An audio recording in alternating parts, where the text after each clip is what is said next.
Splendid Abodes, the official podcast of Toronto Thelema. Exploring, if you will, practical philosophy, from the science and the workings of the mind to spirituality, esotericism, and magic.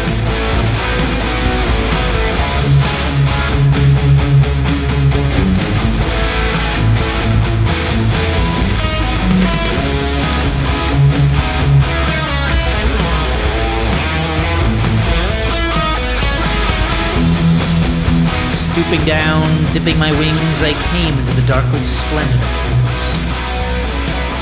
When tales tap into the subconscious, their themes can transcend the arbitrary boundaries set by the rational mind. Dipping into the circuits of time, Michael and I conclude our exploration of the magical themes of Twin Peaks as we look at Season 2 and The Return as part of our spinoff series, Spinning Stories.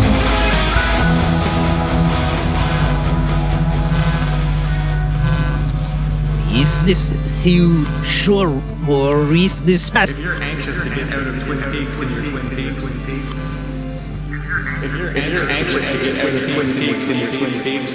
do what thou wilt shall be the whole of the law. Welcome back. We are doing another episode of, what the hell do we call this? Spinning Stories. So today we are going to be discussing Twin Peaks, The Return, and peripheral materials. We may begin in the second season of the original series just towards the end to pick up a few things that we didn't discuss in our previous episode. For those of you just joining us, there's a small probability that this could get a larger reach than our usual audience of 5. If you're just here for Twin Peaks, that's great. I think this will be helpful for you. Darren and I are both magicians. We practice Thelema, which is a sort of it's a system of magic about like self-realization, where you progress through a couple of different crises.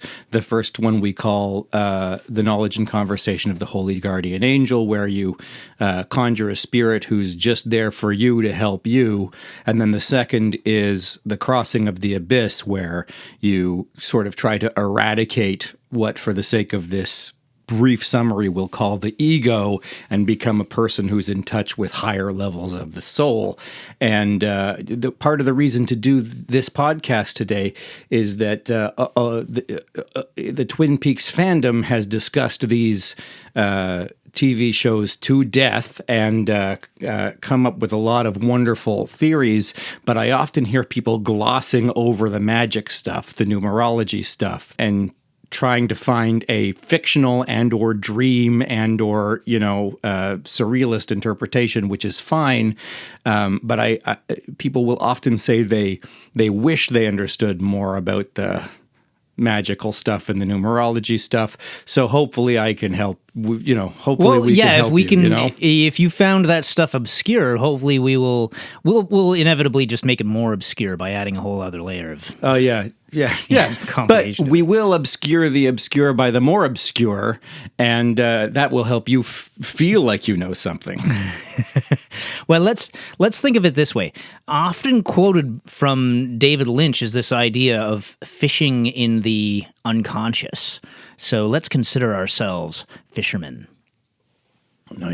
Nice way to begin. Oh, and today we have it's extra special because we have a guest with us. Beaming in live from Mexico, just outside of Mexico City, we have our special friend, Mr. Edward Mason, 93. Love is the law, love under will. Yeah, 93, Edward, nice to see you. Okay, then on to further glories and further ecstatic experiences in the future. Yeah, thanks so much for joining us. We very much appreciate it, and we'll catch you on the next one. So you stay safe down there, and we'll talk to you later. Glad to have you, Edward. You Peace too, out. 93. Darren, yes, you have Michael. now seen Twin Peaks: The Return for the first time. And I have a few goals that I want to hit today, but I also just am happy that you've done that. Mm-hmm. I can't get any of my friends to do that, specifically these 18 episodes of Twin Peaks, just these last 18, are my favorite TV show. And it's okay that you didn't like it. But I'm excited to just spend 5 minutes, seeing what you thought now that you've seen it twice. Well, no, it's you're anticipating that I didn't like it, but that's not true at all.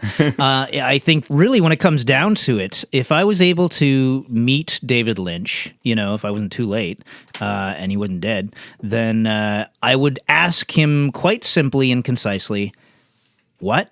What the hell do you think you were doing? Obviously, I think I had a similar reaction to everybody else, to be honest. I'd like to be able to be unique and original and a snowflake and all that sort of thing. But it's like reality being what it is. I found it surprisingly dark and sort of lacking in some of the qualities of the original two seasons that I was hoping for. At the same time, because I did actually watch it after watching it on this first viewing, I watched it kind of a couple of times, not like really sit down focused intently on the whole thing, but having watched the whole thing and going back over it, it's like, okay, now I know what I'm in for, so I can settle into this and get to know the world and accept it for what it is. And so I do really like it on its own merits. I do feel like it ends in an unsatisfying way, but I personally, I kind of feel like the penultimate episode, the second last episode, felt like a better closer rather than the actual last episode. I think that's deliberate. I think there are two distinct endings, and they do kind of work together. It's not like you pick one or the other. But I agree that you're being given something and then having that thing taken away. And I think you're supposed to feel that feeling. Yeah. What I remember after your first viewing, we sort of had brief texts, and you said you felt there was a lot of padding, a lot of driving, a lot of musical performances. David Lynch fought so hard for those 18 hours. They tried to give him 10, and he said, no, we really need space. He tried to quit, and they bought him back with 8 more episodes of budget. And you were saying you didn't feel like he really filled the time, maybe. But also I asked you what you liked about it, and you said your favorite stuff was the Dougie Jones stuff, which is a crazily unusual opinion. That was what put most people off the first time, I think. Is that right? Yeah, I think people, because I think the show when it was first aired was extremely well received, and all the fans really liked it, but they also thought every episode was going to be the episode where Dougie turns back into Cooper. And I think they largely felt a little bit hurt at being strung along so far. But what do you like about Douglas Jones? Well, I guess, if I was watching it episode by episode when it was airing, and I had the opportunity, I think, because I remember going through the first 2 series just before, shortly before the new one was announced. So I was actually in a position that it would have been ideal. But I only ended up watching the first maybe 2 or 3 episodes before just losing track of it. But so maybe it was when I finally got back to it to be able to watch the whole thing, being a little more prepared for whatever I was in for. So, if I probably would have been in the same boat. Like, why the hell are we not just getting through this? And, and then finally Coop gets up and then, okay, we're done. But, I think it was kind of having an inkling of what I was in for and being able to just enjoy the ride for what it was. Right. Same thing with the Mr. C, as well, I guess it was one of the ways to give him a moniker, the evil Coop. He's, going along with him, that's another one where I can see where that would be a little uncomfortable, because it's you're just wanting the old gang back from the original series and that sort of thing. So, but you get a lot of time with Mr. C. Yeah, and Kyle is so great playing like four Yeah. different characters. He's a really underrated actor. And that part of the reason you might gloss over it is that it's so good. Like Mr. C just seems like a different person. Yeah. And so one might not even think about how good Kyle MacLachlan is in that part. Yeah. Because it just doesn't seem like him. Yeah. It's so crazy good. Yeah, get this. I just managed to, because I was binge watching, as I mentioned to you on the way over here. I was binge watching the series again since Sunday, and inevitably I couldn't. It's like 18 hours or whatever, and I couldn't sit there intently watching it because I had other things to do. So it's kind of like trying to watch it, but also doing other stuff in the background while all those padding moments were that I was talking about were all going on. But yeah, like that last episode I had playing this morning, and so that episode, what I found really fascinating on this rewatch was like, oh, I think I get what he's doing there, because he's playing both Coop and Mr. C combined into one person. Yeah. Because he has this weird darker tone that's like not, and you can see why the Diane character is like not comfortable. She's like, there's something not quite right. You know? Yeah. Which again is just a testament to Kyle MacLachlan's abilities. Yeah, it's so complex and so cool.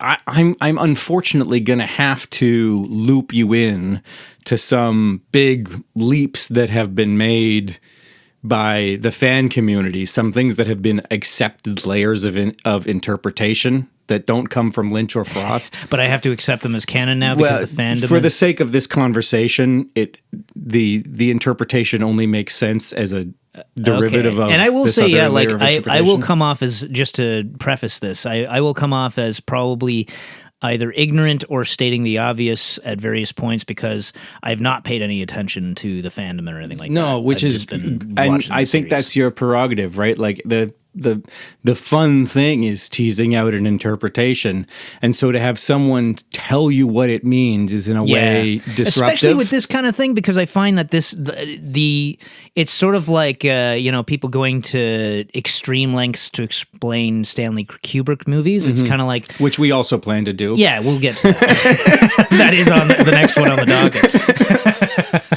Those fucking douchebags. Anyway, before we get to that, it's like the idea of being able to not have complete answers, because complete answers satisfy the rational mind. But the cool thing about what film is capable of is being able to trigger off things in the unconscious which aren't of the rational mind. And that's where the rational mind starts kind of losing its shit and getting, insecure, because of the fact that it needs to sort of find a way to process things, but which is kind of an interesting subject in itself. But please continue. So before I lay a bunch of this heat on you, a couple of sort of questions about just like how it landed with you your first time. Like, what does it mean that we live inside a dream, and who is the dreamer? Do you have any thoughts about this, or would it matter if we knew who the dreamer was? Okay, I guess maybe I'll lay out my growing understanding or perception on things. I won't say understanding, I guess, because that's again, it's the kind of thing where it's the way that it's bubbling up in my mind, but it's not necessarily going to be even David Lynch's experience, much less other, like the fans and stuff like that. The way that I've started to grow on it, the first watch of The Return, I didn't really, it was very hard to pull everything together and that sort of thing. We had, for instance, the atomic explosion for 1947, I think it was. And then in 56, we have the next stage of that developing.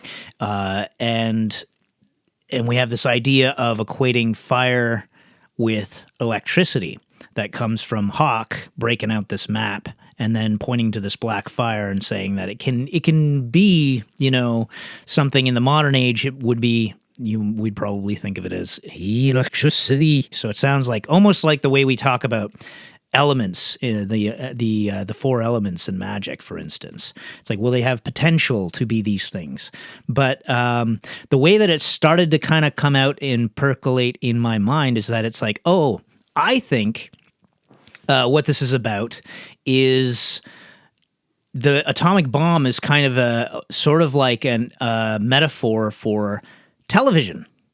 Okay. Ever since season 1, we had allusions to television and the breach between television and reality. We had the soap opera, the hammy soap opera, constantly playing on the background of scenes, and then at some point, I think at the end of season 1, we have the TV being destroyed, and we have. It seems like the melodrama seeping from the soap opera into the real world. So I started to think of it as, oh, you know what? This idea of electricity being the sudden means of mass communication of ideas, and by means of television, which it really took off just post World War II. So around the time that, like, 1947 kind of thing, and going into 1956, of course, you could sort of see how that's proliferating and whatnot.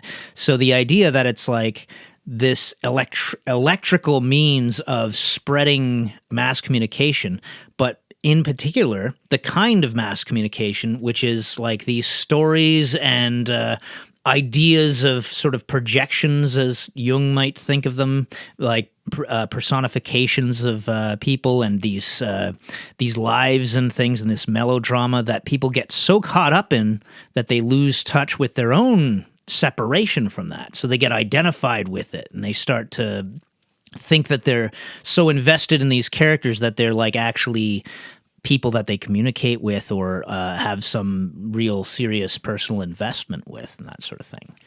Leading question, how does that account for the tonal difference between what we see in the 90s and what we see in 2017?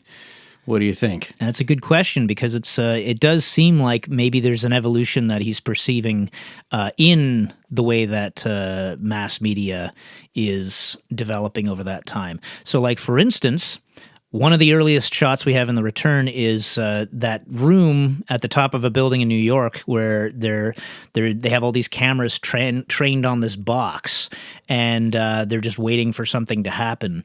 And this guy's sitting there watching, and he's sitting on a... He's sitting there watching TV. Yeah, it's like he's sitting there watching TV, but interestingly, he's videotaping the TV. So it's like it's turning the cameras back on it or really something good. Like that. Yeah. And he's like sitting in this it's like this artificial living room setup where it's a little couch with a couple of lamps and stuff. And it's like, it seems like there's a commentary being made there or something along those lines. I was trying to get you to say that 90s Twin Peaks is both a sitcom and a daytime soap, while 2017's Twin Peaks is an HBO style prestige drama. Yeah. And so why don't you just say that?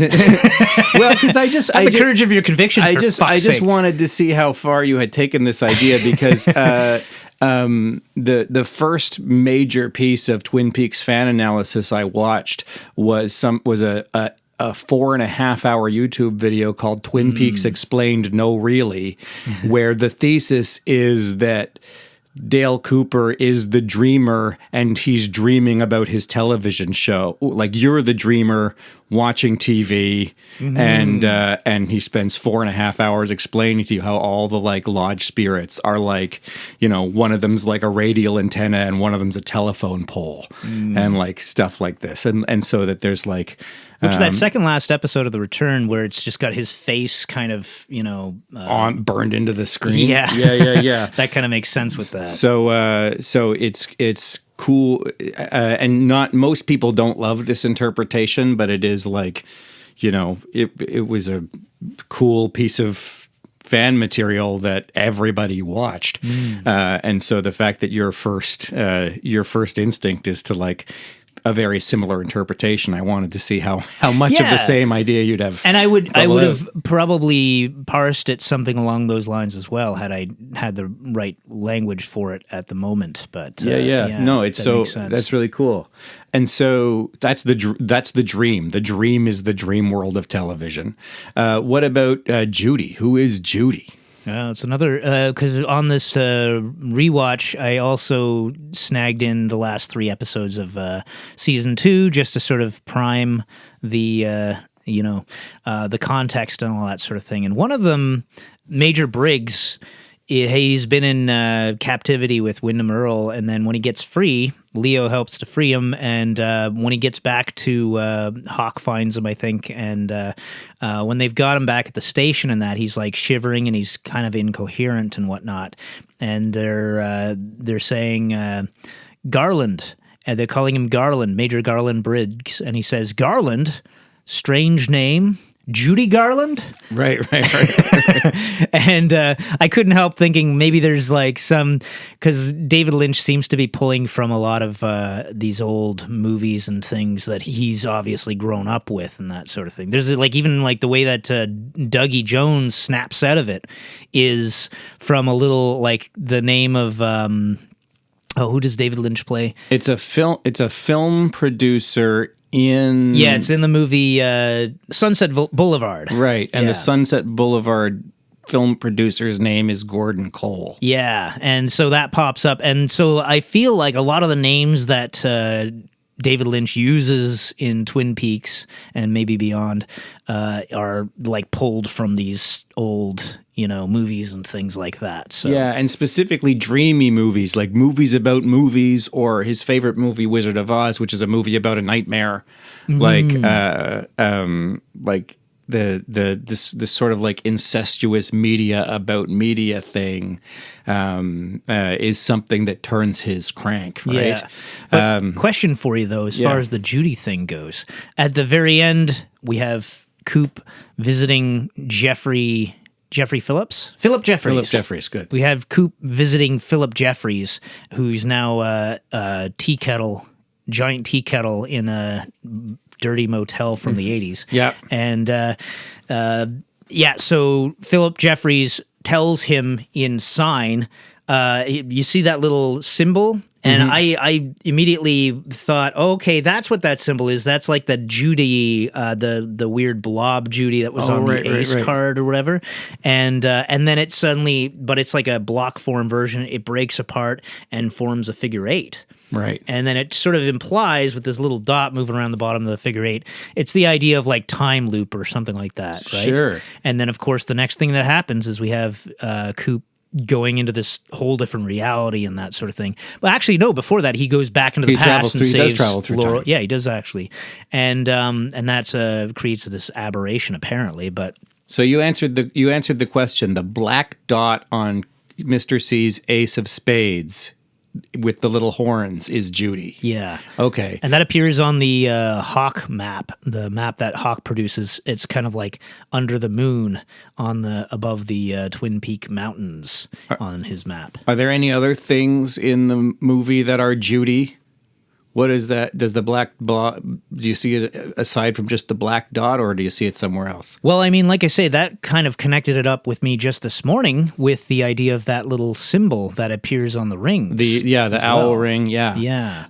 I think this is what I don't want to have to say to you, but I think I have to in order to build what I need to build. Mm-hmm. The woman in the TV box that kills Sam and Tracy in episode 1. And the experiment who's like spitting all the eggs in episode 8, and the ghost smile that's in Sarah Palmer's face. Mm-hmm. All 3 of those things, the fans have agreed that that's Judy. Oh, okay. Yeah. So the blob, the thing that Cooper's looking for, is supposed to look like the horned woman spitting the eggs out of the sky or whatever. I think once somebody tells you that, it's hard not to believe it. But I also, the character models are different. Mm-hmm. So like one of them has like deep, empty, sunken eye sockets, and one of them is like smooth faced.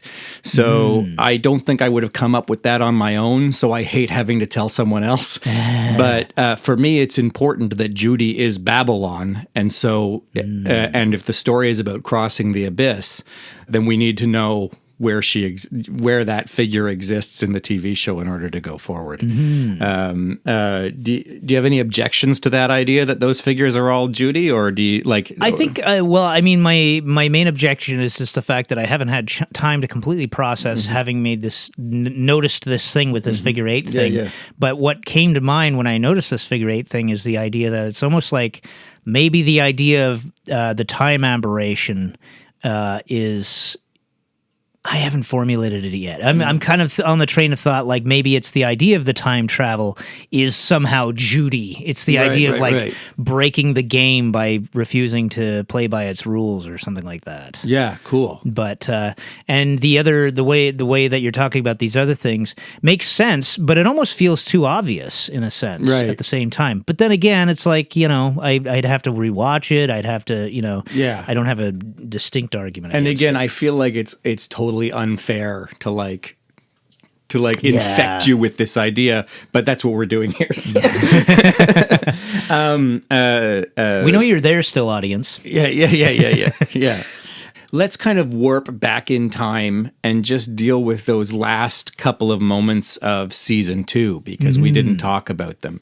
The one thing I kind of missed saying last time, when I was sort of talking about the inevitability of the union of Cooper and Bob, is that there's this moment where Cooper forgives Leland, and Leland's dying on the floor, and Cooper's telling him to go to the light and that Laura would be there waiting for him and they'd be all happy.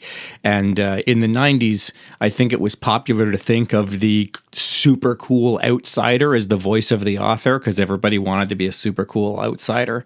And so the common interpretation is that like David Lynch was forgiving Leland, and that Mark Frost was forgiving Leland, and that it really was Bob and not Leland that did the murders. But then we end up with Cooper being possessed.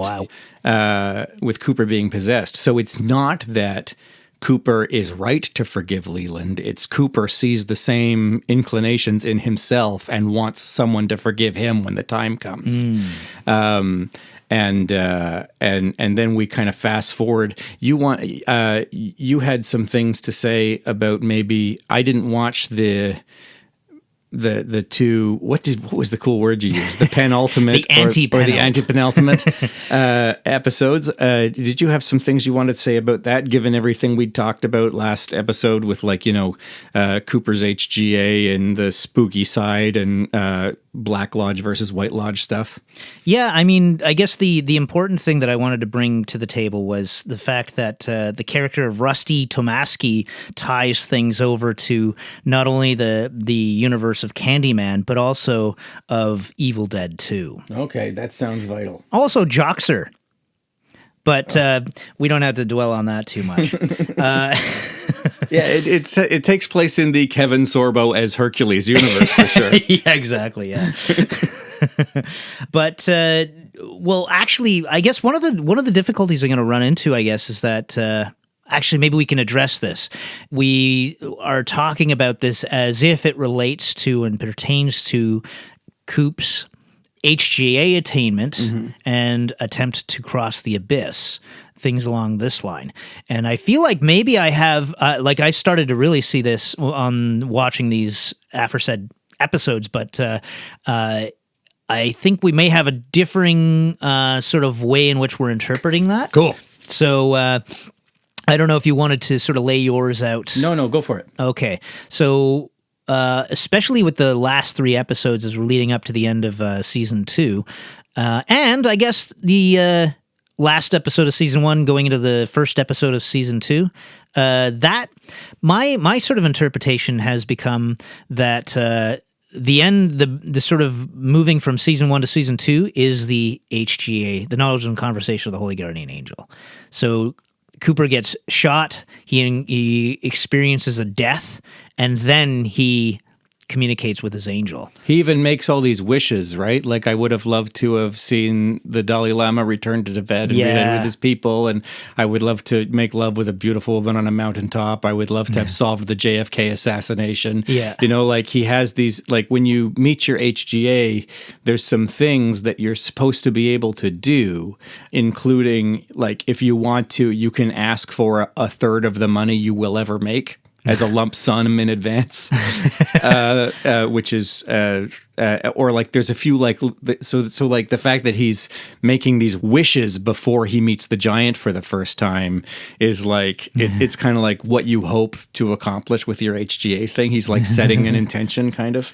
Yeah, and we have his angel is in more direct conversation with him if you see the giant as being his angel. And then with the end of season 2, it feels to me like he's approaching this crossing of the abyss thing. And to summarize that, briefly I'll mention like the idea of Saturn and Jupiter being referred to on the map that they have, and Garland Briggs says that when Jupiter, something along the lines of when Saturn and Jupiter meet, they will welcome you in, or something like that. Mm-hmm. And so it's like if you picture on the Tree of Life, we have the last Sephira you reach up to as you're traveling up the tree is Chesed, which is Jupiter, and then you're supposed to go by no path that exists across the abyss until you get to the point of Bina, which is Saturn. Yeah, that's very good. And there's that. And Coop immediately says after that something along... Well, what does he say, actually? I'll get the actual phrase out here, if I can find it again. Well, Briggs says fear and love open the doors, which is fun as well, because there's... Fear is one of the names, Pachad, of Geburah. And that is the 5th Sephira, but it's the one that's connected to Bina by the path of Cheth going up. Mm-hmm. And there's also love, which is Venus, Daleth, which is the door, and that's where you're crossing the abyss, or it's actually just beyond the abyss. So it's the one that connects Bina to Chesed. So the idea of fear and love is kind of a fun little connection as well. But then Cooper follows it up with something along the lines of, I can't remember exactly what he says, and I don't seem to have it written down, but he's like, when Jupiter and Saturn are in conjunction, I guess he's probably referring to that. And he's like, I don't know, it just came to me.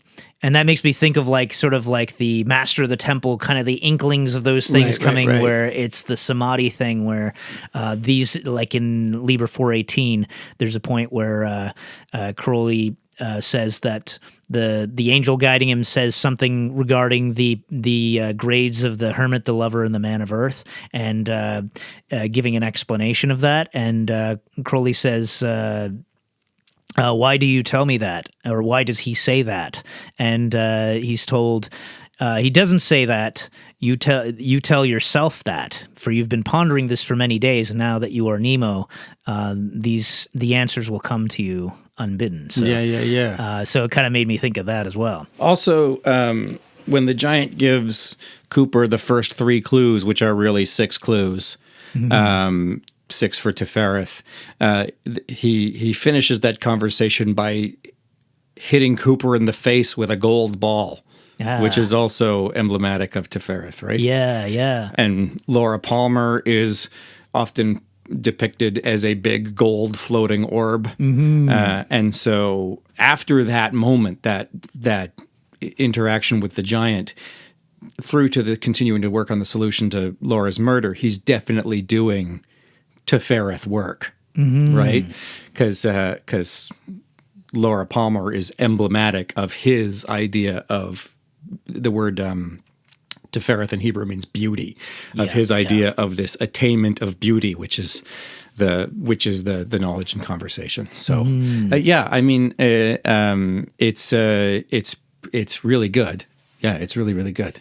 Well, the one last thing that I'll throw into the mix there is when he's going into the waiting room, I guess. Mm-hmm. One of the things he encounters I mean, actually, even leading up to that, before we go into there, we have the giant waving no, and that's because of it's in reaction to him with Annie. Suggesting Annie should do the Twin Peaks contest or something, right? Yeah, exactly. And it sort of seems to me, it occurred to me on this rewatch that it's like even when he's at the restaurant with her and talking to her about it, and he sort of manages to convince her, then suddenly this set of plates falls over and breaks, and there's dripping black coffee, and then he convinces her to do it and everything, and the giant's waving no, and it started to make me think, okay, I think if this is like him working towards this, she's breaking his focus.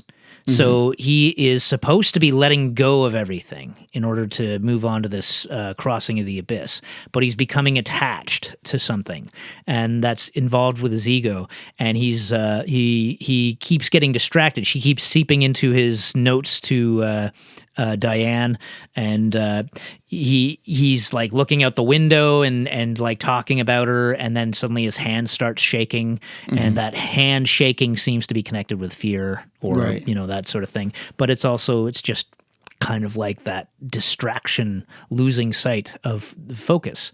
And then when he's actually in the Black Lodge or the waiting room or whatever at that point, he comes into one room and he sees himself and a woman lying dead, both of them bleeding, and he immediately says, Caroline. And then she gets up and he realizes it's Annie. And so that made me start to think, okay, well, you know what? I think he's attached to Caroline still, and Annie is just a projection of this attachment. Yeah, that's totally cool. One other possible interpretation that's out there in the fan ether that I don't think is quite as catchy as the "Who is Judy" thing is the idea that Cooper murdered Laura Palmer or someone very much like her, and that moment in your interpretation where he finally marries his holy guardian angel, he gives the giant his wedding ring, or the giant steals his wedding ring. Why is a 23-year-old bachelor wearing a wedding ring? Cooper is Wyndham Earle. Cooper murdered Caroline and had a psychotic break. And he's the dreamer. Like, who is the dreamer? We live inside a dream. Cooper's the dreamer, and he's dreaming himself as a person who heroically rescues blonde women, but fails every time he tries because he can't forgive himself for murdering Annie. Or not murdering Annie, murdering Caroline. Yeah. And so there's one possible world wherein this whole thing is like maybe Cooper having a near-death experience and like fantasizing about being this like King Arthur in Glastonbury Grove, failing to save the damsel again and again and again. Yeah. Isn't Glastonbury in England? King Arthur's buried in England. Wrapped in plastic. Right? Have you ever seen I Don't Know Jack? No. Okay, it's David Lynch made this movie about Jack Nance. Oh, okay. And like I just adore Jack Nance now. So. You know what I just realized is Jack Nance always sounds like he's talking backwards. Why, whatever do you mean? So we're in the red room now. Let's do that. Okay. We've made it to the waiting room, and the little man from another place sort of reintroduces himself and says, "Welcome to the waiting room. Some of your friends are here. Would you like some coffee?" And then the 90-year-old waiter from when he was shot and he was from lying when he was there. shot, when he was lying there, from the Great Northern is what it's called. Shows up, hands him a cup of coffee, turns into the giant, and the giant sits down and says, "One and the same." Yeah. And this is usually interpreted to mean that the waiter and the giant are the same person, and shows that, and for people that think season 1 is what really happened and season 2 is Cooper's dream, because that's why it gets so madcap, is that the symbol of the waiter and the symbol of the giant are both dream symbols that show us this transition. But the giant is sitting in exactly the same posture as the little man from another place, and they both together make the noise that the arm makes. And they both appear on the map. I forget if it's the one that they've been looking at this whole time. I think so. Yeah, the one that's on the chalkboard. Right. So, in fact, the giant and the little man are one and the same. But how is that possible? Because the giant seems to be Cooper's holy guardian angel, and the little man is a malevolent spirit. And not just a malevolent spirit. He's Philip Gerard's arm. He's the spirit that controls Bob that Philip cut off when he saw the face of God. Isn't that Michael, his name? So Mike is the demon, and Philip is his human personality. The shoe salesman is Philip Gerard, Gotcha. and the guy who reads the Fire Walk With Me poem is Mike. I think it also occurred to me after that one and the same thing that then we see Caroline/Annie. And it made me think, one and the same, maybe. Right. Maybe there's a few different reflections of this one and the sameness. And in fact, what's going on in the Red Room is that Cooper is encountering everything about himself that he either failed or feared or like all of the astral dream symbols that he's built for himself since beginning his HGA operation when he came to Twin Peaks are coming together and revealing that they are one and the same. Just like when you...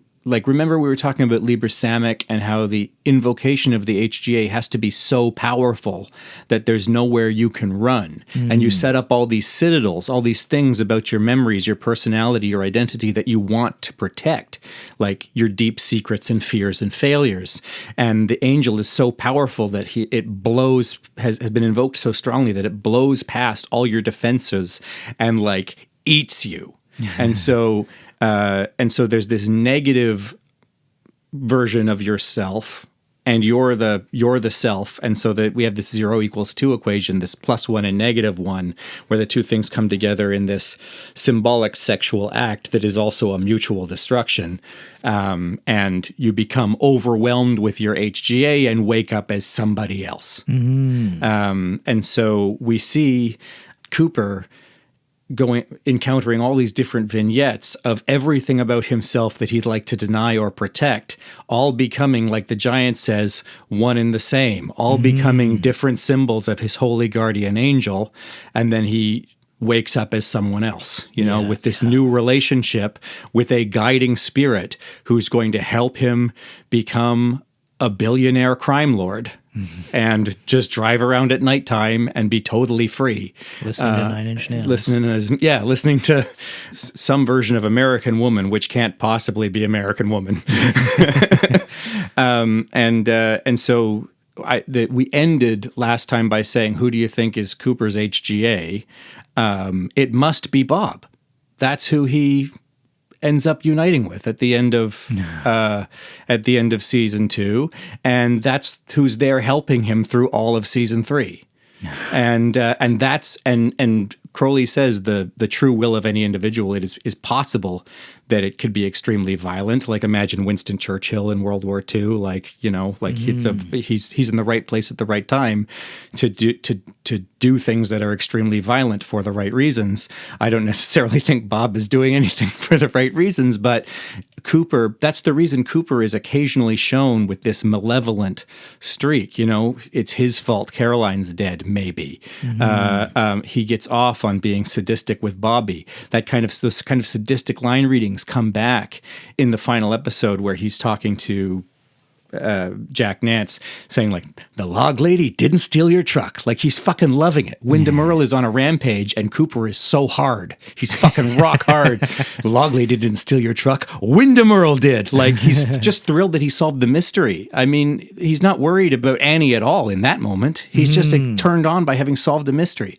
So this sort of sadism and possibility to go bad is foreshadowing the union of Cooper and Bob, which was always going to be the end of the show. And so, there's one problem with that, is that you're supposed to defend your citadels with courage and fight back against the angel and be conquered, whereas Cooper is shown just fucking running away. Yeah. So maybe the HGA operation fails and Bob is his like personal demon, which is a more comforting solution to the mystery. But either way, he's finished this HGA thing, and we're going to go on to season 2, which is going to have like 8s instead of the number 6 telephone pole that we get in Fire Walk with Me. We now get figure 8s everywhere because he's going on to the 8th grade of the AA, or the 3rd Sephiroth of the Tree of Life, 8 equals 3, to meet Judy. And Cooper even says, I no longer need anything. There's one thing, Mr. C says, I no longer need anything. If there's one thing you show about me is I don't need, I want. Because I don't need anything. Because I'm now in conversation with my HGA, I just want to know what this means. Yeah, yeah. And so he's looking for conversation with he's looking to cross the abyss and well, I guess you got like the idea sea. of the dweller on the threshold to represent that sort of dark side of the HGA experience as well. Well, this is cool because Hawk says, my people call it the dweller on the threshold, which is a shadow self that every soul must meet on the road to perfection. And so this is where the idea of doppelgangers begins to creep in. And in season 2, we learn that the Blue Rose Task Force was formed to investigate this idea of human doubling and to think about tulpas and to think about shadows and to think about these false people that seem to be walking around. And so this is how a sort of AA-like organization gets formed within the FBI. It starts with just investigating this mystery. Why are people sometimes two people? But the answer to that question is the Holy Guardian Angel. So as they learn more and more and more about tulpas and doppelgangers and you know, dwellers on thresholds, the path of research becomes putting together some magical program that puts people in touch with their holy guardian angels. And then when they do, they disappear. That's why every member of the Blue Rose Task Force, except like Gordon and Albert, disappear because they all succeed in being put in some sort of magical relationship with their spirit.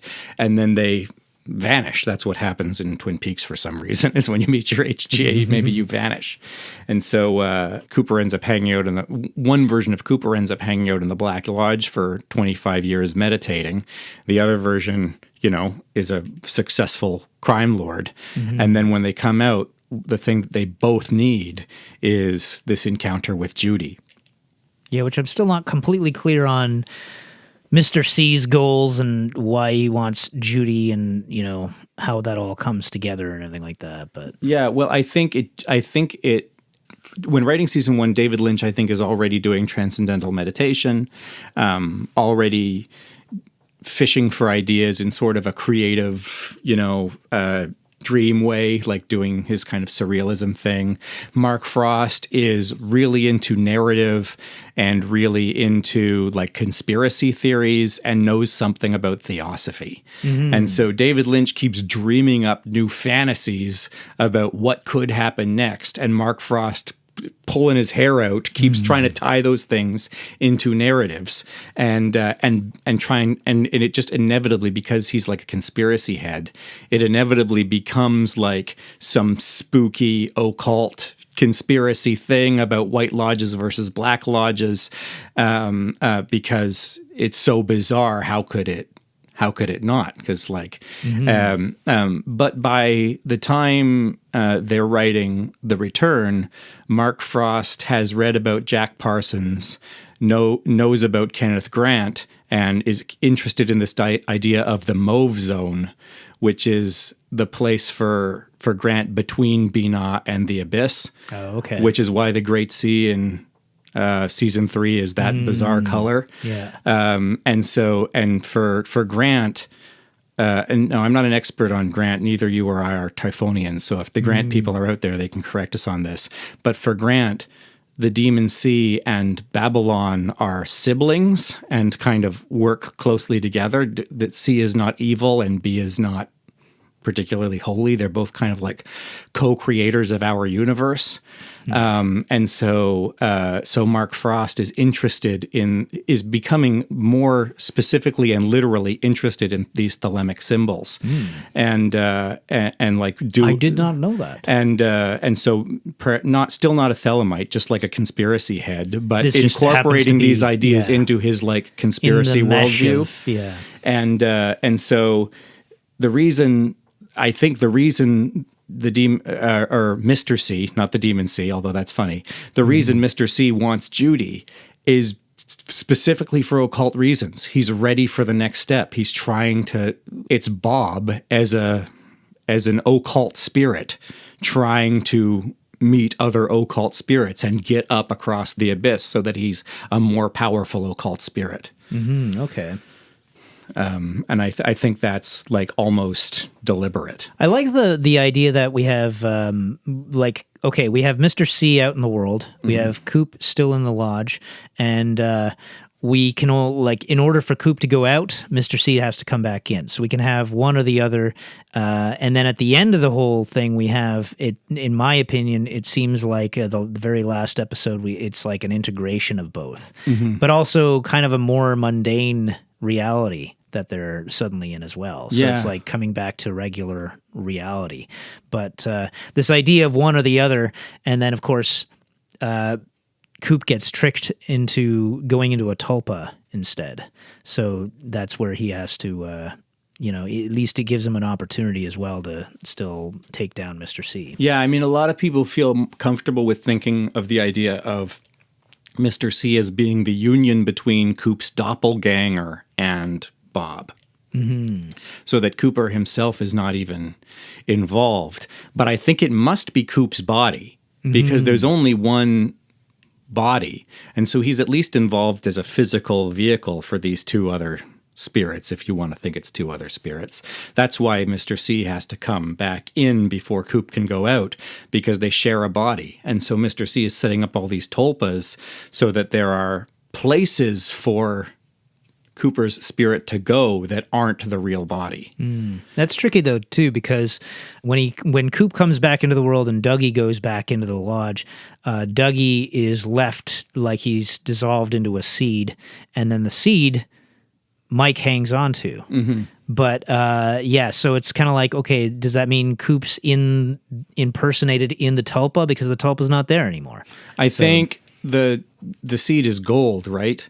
So I think the seed is the ruach part and the goof is still there. Oh, okay. Which is weird because once the goof is inhabited by Cooper's ruach, it totally physically transforms. Yeah, it's a little sloppy if that's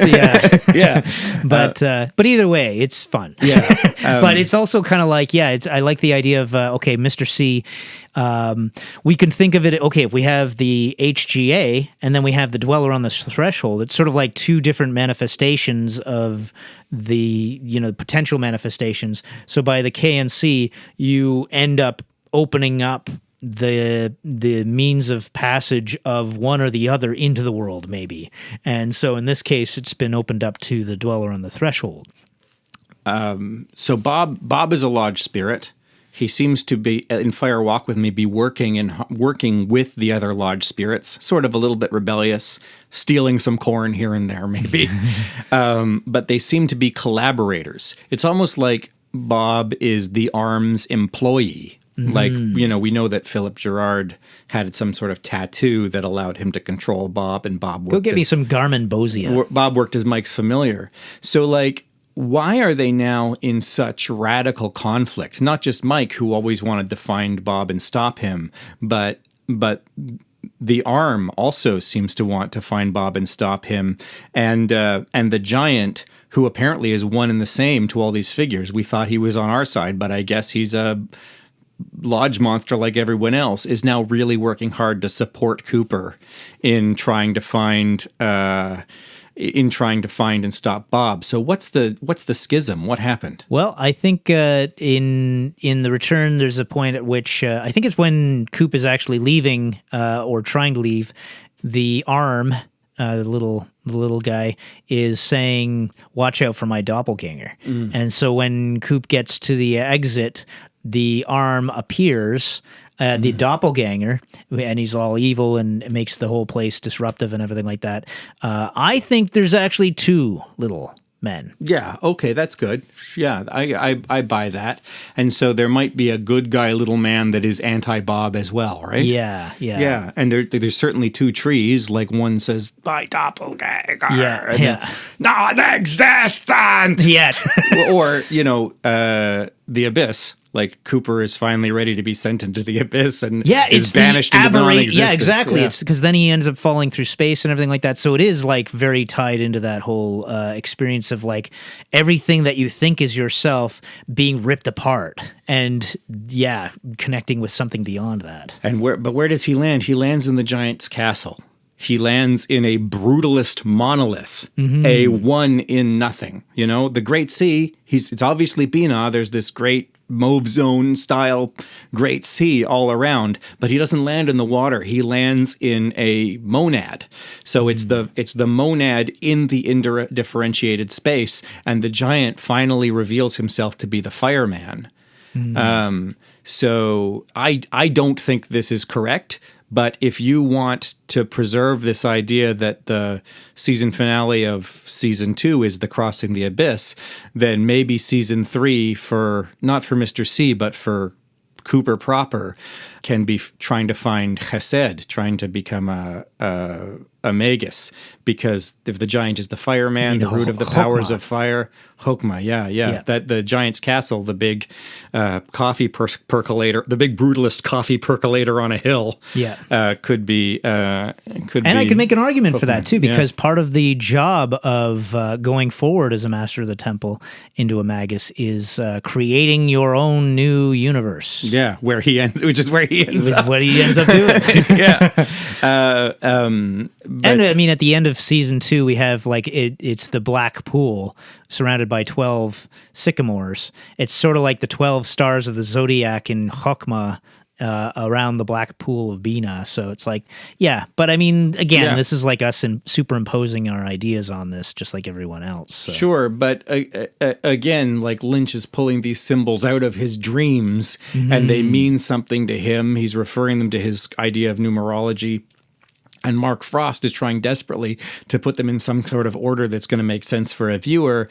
And there is, like, as I said kind of at the beginning of this conversation, there's a way in which truth can be teased out this way. Yeah. And so when we look at the symbols, when we see things that are analogous to our thelemic symbols, we're not wrong in saying, oh, that seems like it could be this. Yeah, this is the whole idea of the spinning stories concept. So, and it's kind of neat too, because as we're talking about this, and I'm riffing in my head on this, in The Return, we have things like Sycamore Street popping up, and like things that are like, it's sort of like Master of the Temple-y kind of things where it's like you consider everything around you, every incidental thing, as being a communication of God with your soul. So it's kind of like, oh, Sycamore Street. Maybe these are little indications that are popping up for Dougie to, like as communications of the environment.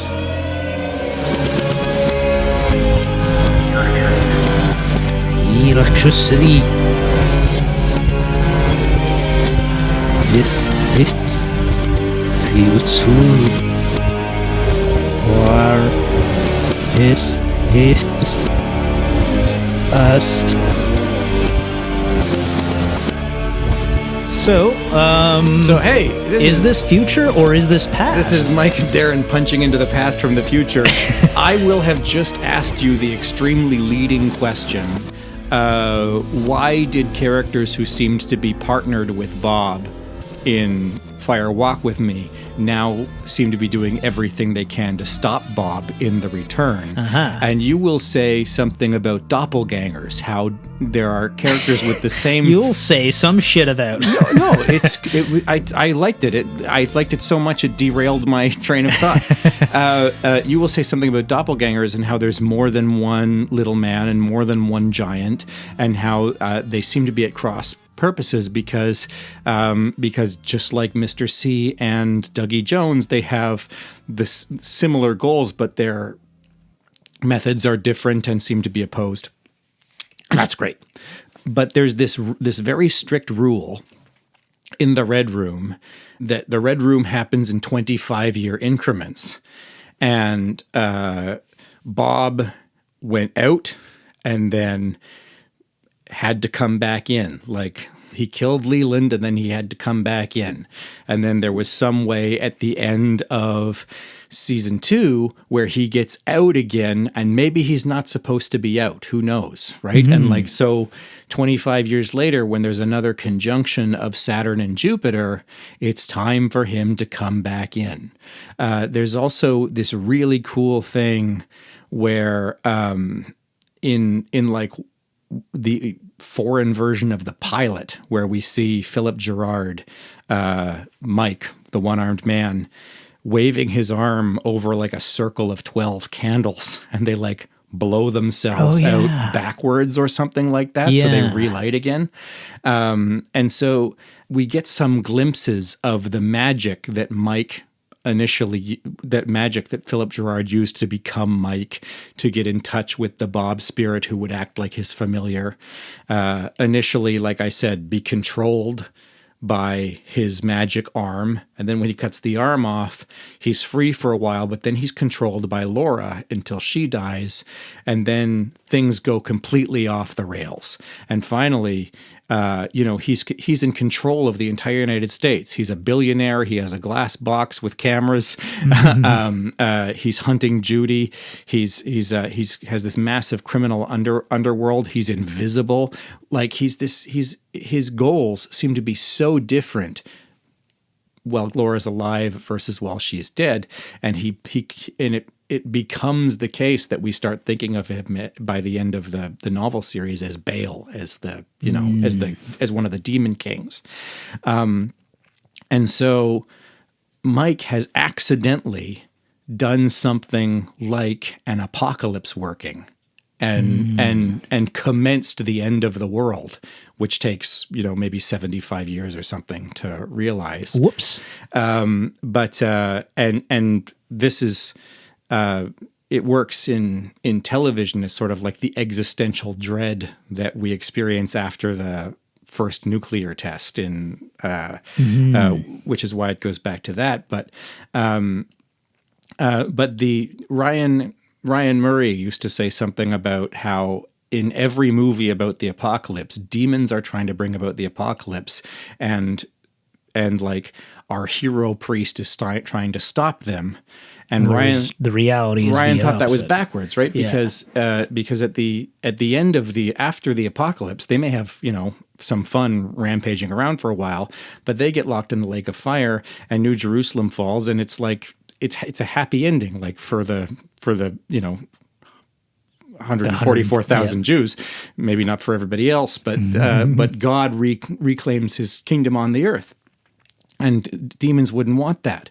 So Bob is out, and Bob lives for the pleasures or something like that. He's out, and he just loves being out, and he has this plan to stop from going back in. And the lodge spirits need him to come back in, because if he doesn't follow the rules, then it initiates the apocalypse. Yeah. And we see all these really weird things happening in Twin Peaks: The Return that don't seem to make any sense. The community degrades, which gives us all existential angst, but also there seems to be bubonic plague. Like everyone has boobas under their armpits, and there's women itching and stuff all over the place. There's that little girl in the car where after the kid shoots through the van into the diner. There's fucking zombies. There's weird literal zombie kid. There's zombies in Twin Peaks: The Return, and there's this psychedelic drug that's opening everybody's minds up, like the way Steven has that huge download of shit from outer space and then shoots himself to death in the woods with Gersten hiding behind the tree. Like we get glimpses of things that in movie speak are shorthand for the apocalypse. So like, wait a minute, why? And the reason I forgot to talk about it when we were here, half an hour ago, is that it's so weird that you just forget it happened. Yeah. Like, it's just so weird and stupid. And like, what's that guy with no face in the jail cell tormenting Chad? And he's repeating everything. Yeah, just like Dougie Jones. Shut up. Just like Dougie Jones repeating the last word he heard, but like there's at least two zombies. There's like No Face and the girl in the and the girl in the car. There's bubonic plague, which was like a end of the world scenario for a lot of people in Europe. So so if that's the stakes, if Bob doesn't go home, then it's literally the end of the world. Yeah, there's an aspect to it that, it does seem like there's this bleeding out of violence and all the horribleness and stuff into the world that's been proliferating since the original series or something like that. I guess there's that take on it as well. And that brings to mind something that I was meant to bring up as well, which was just the fact that it's questionable. I don't know how I feel either way. I don't really have a strong opinion at the moment, but it's questionable whether building up the stakes to worldwide was a bad idea. Right. Because it's like it does that in The Return, whereas you could argue that it wasn't quite that high for the original 2 seasons. Yeah, and the what's at stake there narratively is that the nice thing about Twin Peaks is that we get to grieve a ordinary girl for 2 seasons and just enjoy that story. But if has the power to restrain a world-dominating force and keep it just in her bedroom, then there's something supernatural about her. And assholes like me start saying she's Lilith or some other, and so it defeats what was the original pathos of the first episode of this grief for a regular person. Now she's a supernatural figure, but I don't think you can get around that. I think she just is a supernatural figure. I think that's built in. Like, she's not just an ordinary girl. It's not just an ordinary situation. She's the one leading to the many. Yeah.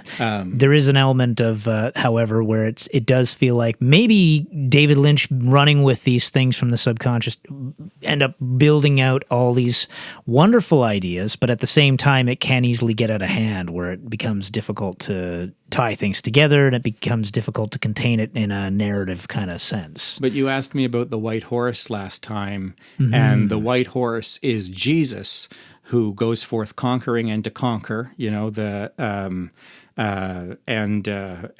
when the lion who is also Jesus opens the first seal, and so it's the first thing that happens in the narrative of the apocalypse. So we have that white horse very, very early on in the series to foreshadow the end of the world.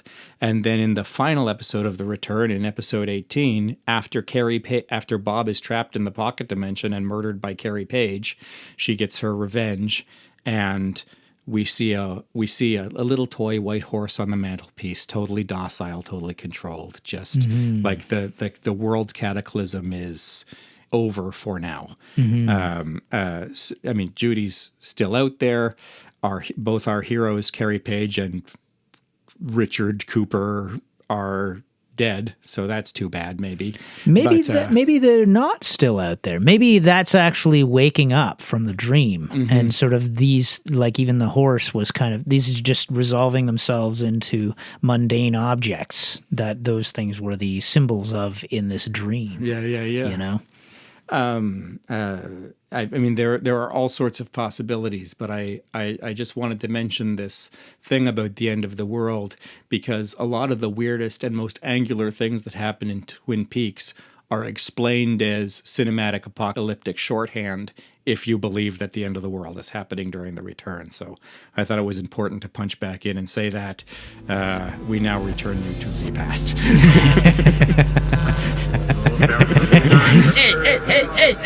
Hey.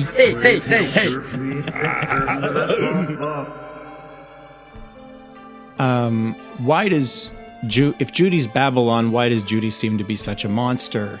And if the giant, well, let's say that maybe the giant is the fireman. Maybe the giant is the closest thing we have to God, like the spirit of chesed.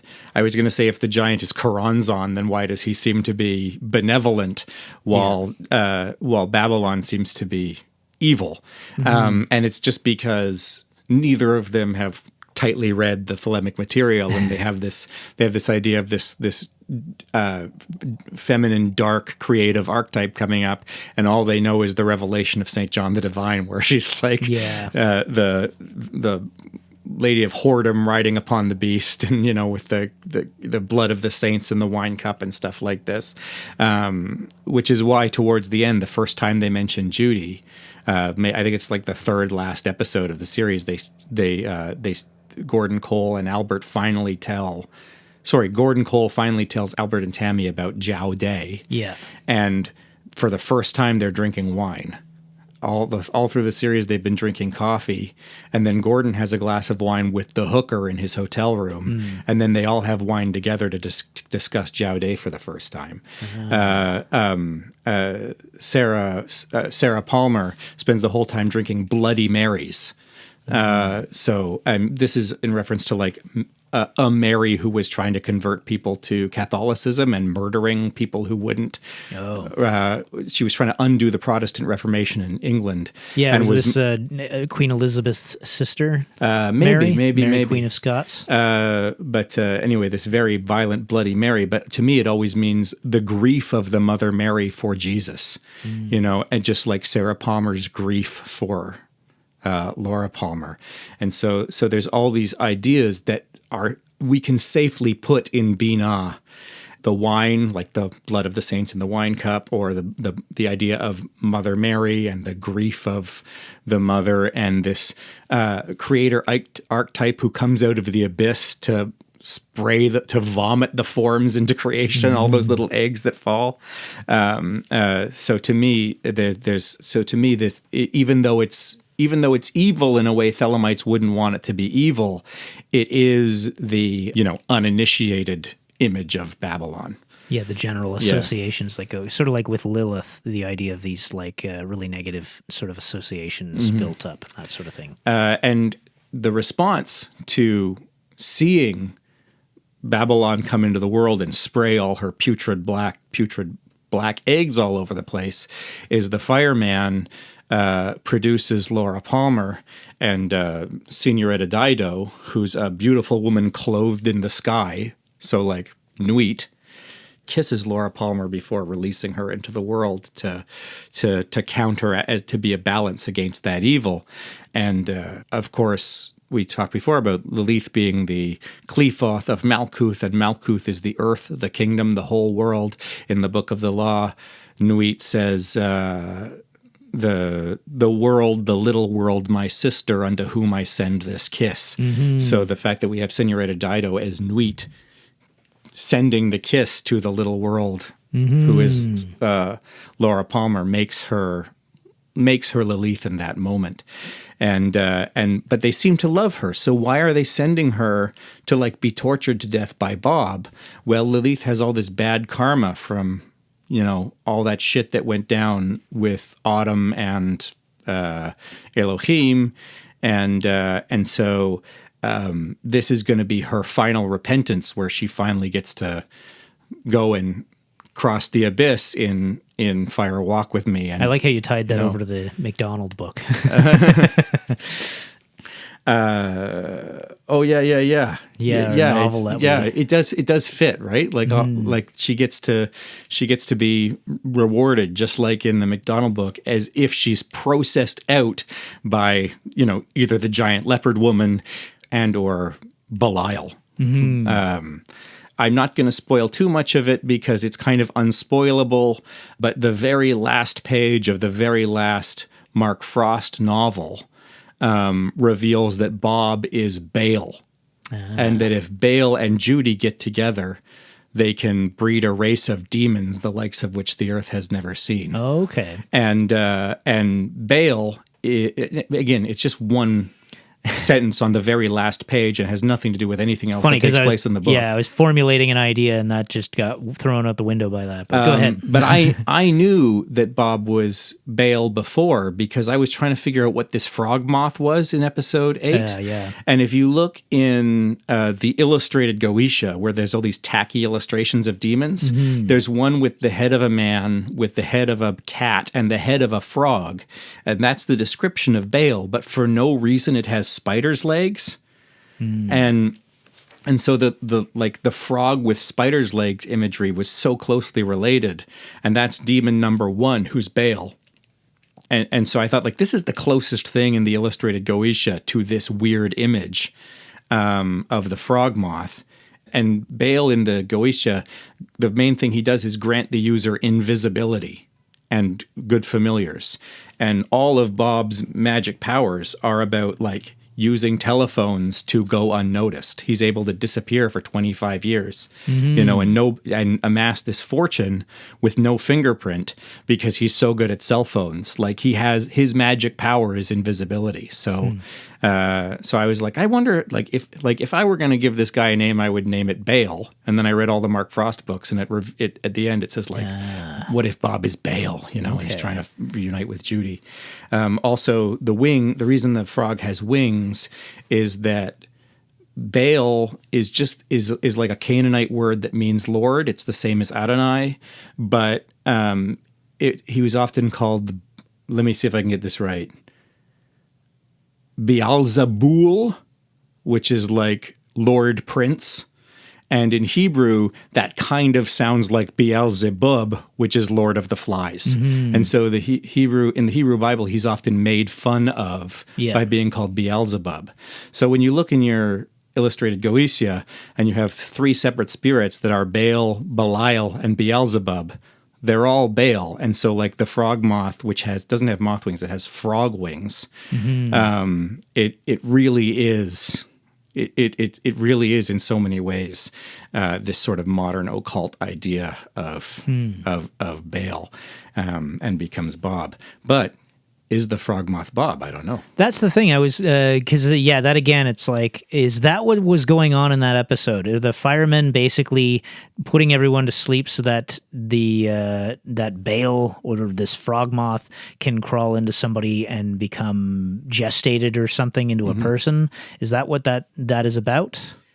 So here's what I think, and again, this is one man's interpretation, and so if you want to continue struggling with these ideas on your own and watch the series more times, I encourage you to do that. But here's the question: who are those 2 kids? Yeah. Who do you have any idea who those 2 kids are? I mean, not really, except that it's like there's the idea that maybe they're Leland and Sarah Palmer as youths, but I don't know that tracks. So I think it's Leland. But Leland used to vacation in Pearl Lakes, which is about 400 miles from where this is. Oh, okay. So if this is Bob and she's going to be the like weird next door neighbor that used to flick cigarettes at Leland, it's 400 miles from where it should be happening. Mark Frost thinks it's not Leland, but Sarah Palmer. Oh, okay. And David Lynch specifically says it's not Sarah Palmer. Okay. So they disagree. But the fact that Mark Frost thinks it's Sarah Palmer makes the fan community think that the frog moth is Laura. Yeah, that was what I was starting to think of, is like, oh wait, maybe the frog moth is actually good and is like being placed there simultaneous with the firemen. Or am I calling them firemen right? Is that... So the fireman is the giant? Yeah, what are these dirty guys? I think they're Bob's servitors. Okay. They're always going, got a light. Yeah. Got a light. And that guy in real life is an Abraham Lincoln impersonator. Oh, yeah. And she finds a penny and says it's heads up. And you see the image of Abraham Lincoln. And she says, oh, it's heads up. That's good luck. I got news for you, lady. Yeah. It might not be the best luck. Yeah. But I think that was the last thing Abraham Lincoln said, too, was got a light. Yeah. But anyway. Was it? So suddenly that seems plausible. Yeah. I think so each of the spirits in the Goetia has like a little army of servitors. And if you want a familiar from one, like Mike says he wants a familiar from, Mike was like, we used to go killing together. He was my familiar. So he believes that Bale gave him a servant when in fact Bale just started hanging out with Mike. And so, but throughout the whole first series, we think the owls are going to be Bob's servitors. They're going as avatars watching. I said already, I think that's Laura Palmer. And when we finally do meet Bob's servitors, it's in Fire Walk With Me. There's this filthy woman who shows up to spy on the investigation in the trailer park. And they also show up in Mulholland Drive, being the man in back of this place he's the one who's doing it. By the way, I love the fact that we have a Mulholland Drive reunion going on here. With Naomi Watts and Robert Forster. I love him to death. If it was so cool to have him on board. Yeah. I mean, it's the Naomi Watts is wonderful as well. And the number of people that show up for just like one-offs. Yeah, the dude from the Winkies. Yeah. And there's also the Hateful Eight reunion as well with Jennifer Jason Leigh and Tim Roth. They're fucking phenomenal too. Oh, okay. But I've derailed you. No, it's okay. But when we finally meet Bob's servitors, they're these dirty bearded men in a room, and they're never given a title as far as I know. But we know that they help. We know that they work for Bob because the 2 times that he's killed, they try to come and put him back together. Yeah. And so it's this awesome poem, about the horse is the white of the eyes and dark within. This is the water, drink full and descend. The horse is the white of the eyes. Again, some more clues about what this horse, what this white horse symbol means. I think it's obvious they're putting people to sleep so the frog can come to town, and they're just murdering people left and right. So I don't think they can be the good guys. I think the frog must be Bob. We see it hatch from an egg. Judy comes out of the sky, starts vomiting. We see all these eggs come out of her, and then we see this black circle, kind of between and behind one of the eggs that has Bob's face in it. And so it's not, it might be that she's vomiting Bob's face and the eggs, or it might be that we're kind of having like a little X-ray vision to show us what's in the eggs. And I think that's more correct. So that when the egg hatches and one of the eggs hatches and the frog moth comes out, that we're being told that that's Bob. Because Laura doesn't come to Earth in a filthy egg. She comes to Earth in a gold ball. So when it's one of those filthy eggs that hatches, it must be the thing that came from Judy, not the thing that came from the fireman. So I did want to express my disappointment at not being able to run with the idea that maybe Judy is connected to like a state of mind, a meta experience of reality where you realize that you're dreaming, being one of the characters in this show, and suddenly get jarred out of that sense of reality into mundane reality. I think that's great. I think that's so good. Here's what I think it means. Okay, the dream thing. We are like the dreamer who dreams and then lives inside a dream. But who is the dreamer? Right? This is the question. And then Gordon Cole looks over his shoulder straight down the barrel of the camera at you. And this is why people think, or at least why Twin Perfect, who did the Twin Peaks Actually Explained No Really video, this is why Twin Perfect thinks that the audience is dreaming the TV show. And fine, it's a perfectly valid interpretation. But David Lynch does transcendental meditation, and this is from I think it's from the Bhagavad Gita, maybe, but it's from some like Hindu meditation manual. And so what it means in occultism to be a dreamer is that you live in the real world doing real material things, totally convinced by the material around you, that you have no transcendental spirit or aspiration. And so this is why for Crowley, idealist philosophy is really important, where we think the whole world is composed of just ideas, or especially Kant, who thinks there is a material world that's inaccessible beyond our world of ideas, and we can't know anything about things in themselves.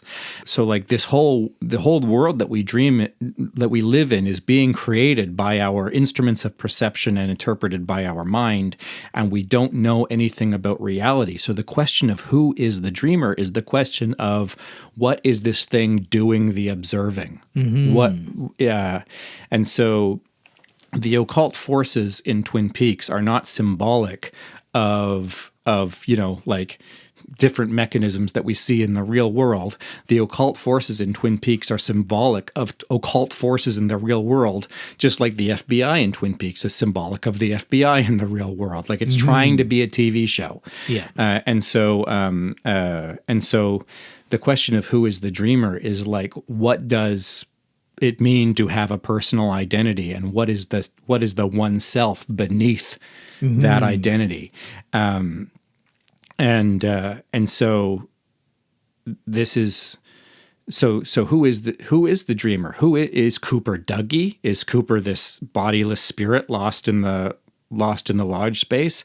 Is Cooper really Mr. C? Is Cooper the doppelganger? Is Cooper Bob? Like, is Cooper some alternate universe version of Wyndham Earle that murdered Caroline? Is he just a burnt-in image in the background? or is he this golden seed that's deep inside himself that of undifferentiated personality? These are the kinds of questions the Dominus Liminis or the exempt adept must ask themselves to get through these two major crises of or Thelema. will discover through their initiation. Yeah. And importantly, I think the HGA attainment is something you fight for, right? Like you invoke so powerfully that you are overwhelmed by the angel, whereas the Master of the Temple experience is something you have to sit still and accept, right? The demon shows up and starts telling you all of these things.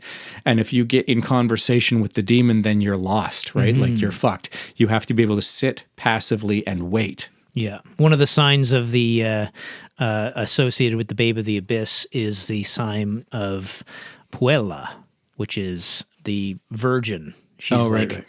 Covering herself and that sort of thing. So it sort of implies this silence and going through with complete silence and detachment. So Dougie Jones is a Cooper who's almost there, who by doing nothing, this is, I said before, this is a thread we started pulling right in our very first episode, because there's this idea that in the old days, the rulers ruled by doing nothing. And Dougie Jones saves everybody's life, like fixes everything that's wrong in his little community by doing nothing. Yeah, by so just this Taoist idea that because we were looking at the Tao Te King? Yeah. Yeah, it was the Crowley's Crowley interpretation or translation of it, yeah. Or interpretation of a translation, essentially.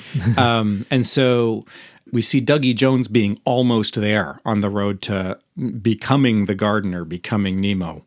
And Mr. C fighting to figure out what the abyss is and who Judy is, screaming, "Who is Judy? Who is Judy?" before being evicted from Philip Jeffries' chambers. By the way, Philip Jeffries is trapped in a coffee percolator, saying Master of the Temple things like it's slippery in here, and it is, like living in this world of undifferentiated consciousness. And you see in the Giant's Castle, not exactly more coffee percolators, but things that look like coffee percolators, a whole army of them. There's one room where it's just row upon row of these coffee percolators. He's storing the Masters of the Temple. This is an evolution of the symbol from... the little pyramids. This is the evolution of the symbol from Fire Walk With Me, where we see those two those piles of dust in the City of the Pyramids. If in the Return, it becomes people trapped in coffee percolators. But these are the masters of... So Philip Jeffries is a master master of the temple, which is why you ask him where to find Judy. And to Mr. C, he gives coordinates. And to Cooper, he gives a figure 8, which is a map of the tree of life. 8 meaning when you become a master of the temple, you will find Judy. When you attain the grade of 8-3 of the AA. And then it flips over and shows you the back of the figure. So we're looking at Qliphoth maybe. And then it swips around and ends up in, it looks like it ends up in Netzach, but it's flipped over. So it ends up maybe being the Qliphoth of Hod, which is the 8th Sephirah. And also the manifestation of the powers of water, while Binah is the root of the powers of water. But I mean, you can also imagine it flipped over vertically. I don't know why you would, but you could, and then that would be Binah. And so while the whole pathos of the show is like the magician longing to see, through the darkness of future past, the magician longs to see. So that fits nicely in Hod, because Hod is the sphere of Hermes, and of Thoth and Mercury, the archetypal magicians. But it's also I also want to imagine that it's that it has something to do with Binah, because that's what's convenient for my theory. Also, Philip Jeffries is in room 8 in the motel.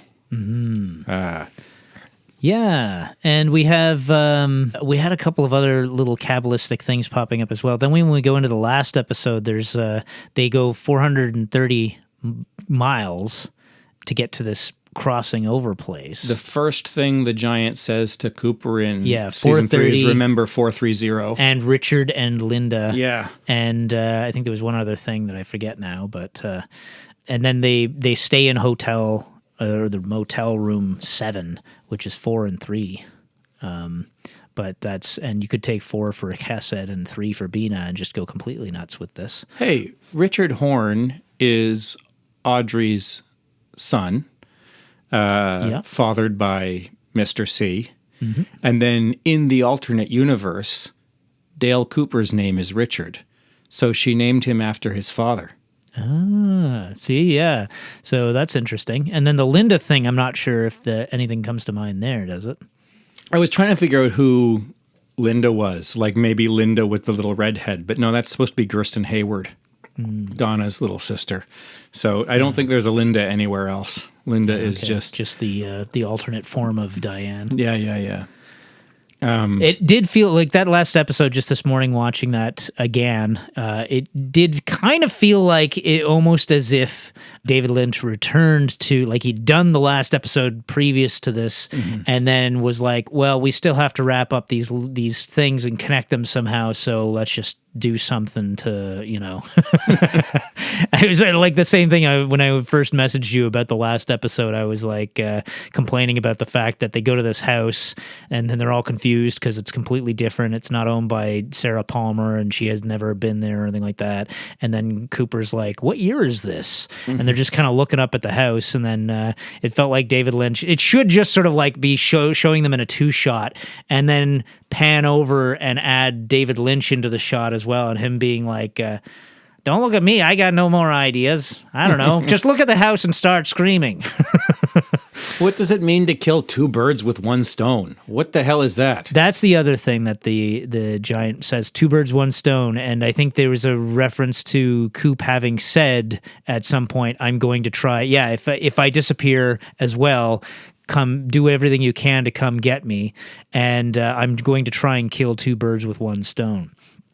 I think maybe just offhand riffing on that, it makes me think of this whole idea of one and the same being a reverberation with the doppelgangers and all this sort of thing. So, and I have to wonder if it's like the 2 birds, 1 stone. Maybe it ends up being somehow related to the idea of, does it make sense with what I was just saying about Coop telling Gordon Cole to come do everything he could to find him because he's going to try and kill 2 birds with 1 stone.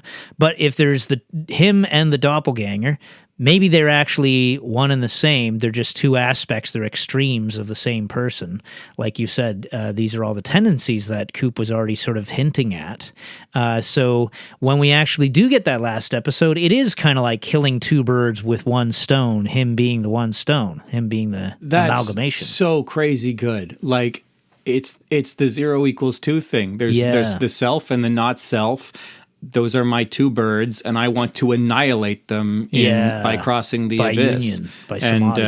And so what I'm trying to do, like if I disappear, it's because like I've gone so radically in this direction that I'm out of my mind, and I need you to take care of my physical body while I'm killing two birds with one stone, because otherwise I could really hurt myself.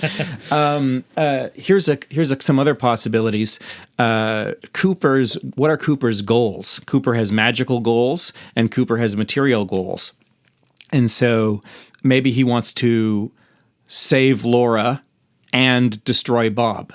And those are, like, when you say two birds with one stone, you don't necessarily mean killing. You mean accomplishing two tasks at once. Yeah. But also, this plan came together in the wake of the realization that there was an entity called Judy that was out there that existed that was an extreme negative force. Mm-hmm. And so maybe Cooper's two goals are kill Bob, kill Judy. And so, and he thinks he can do that efficiently. So he's going to try to do that, kill two birds with one stone. And because they're, all powerful demons, it's very dangerous. So if I disappear, you have to come and find me, because things could go really wrong. Yeah. So what I think is happening is Mr. C is doing everything in his power to get across the abyss.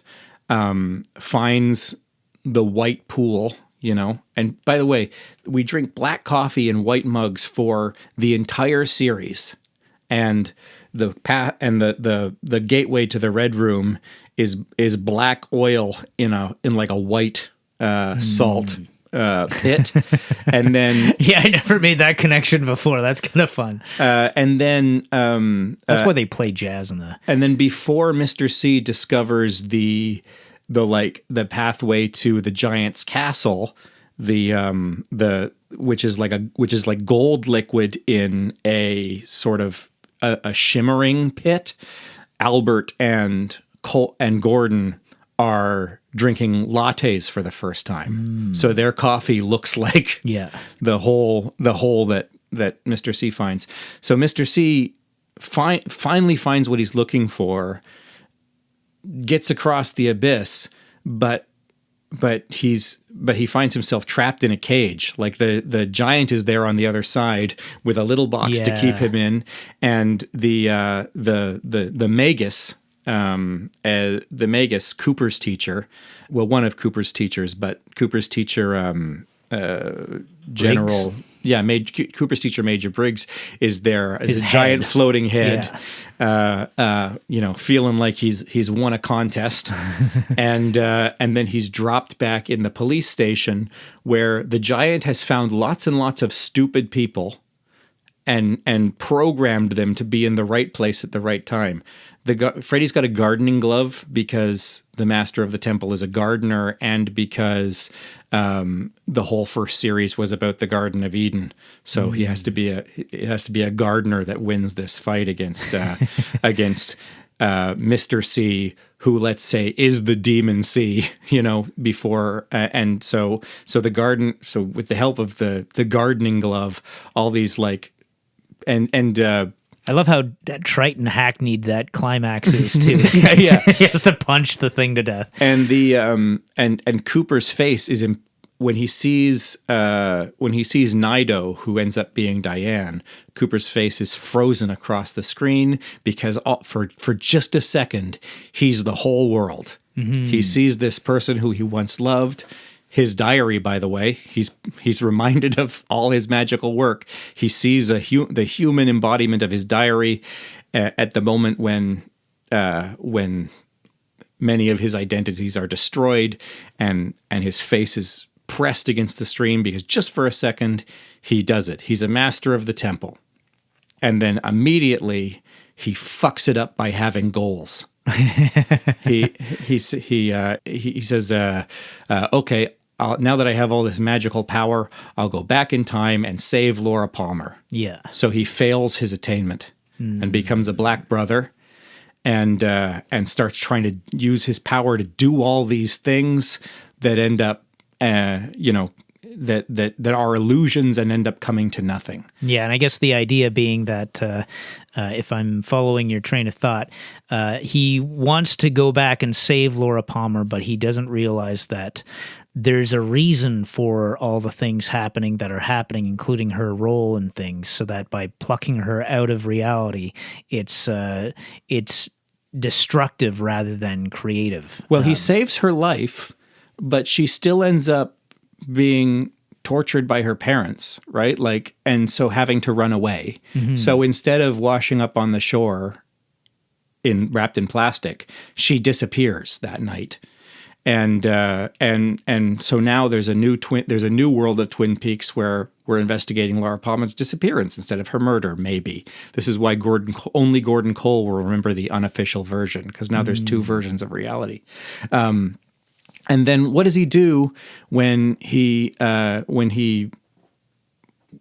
jumps into that pocket dimension to find her? He tries to bring her back home to like the worst place in the world where she could possibly be. His goal is just to like save her life, right?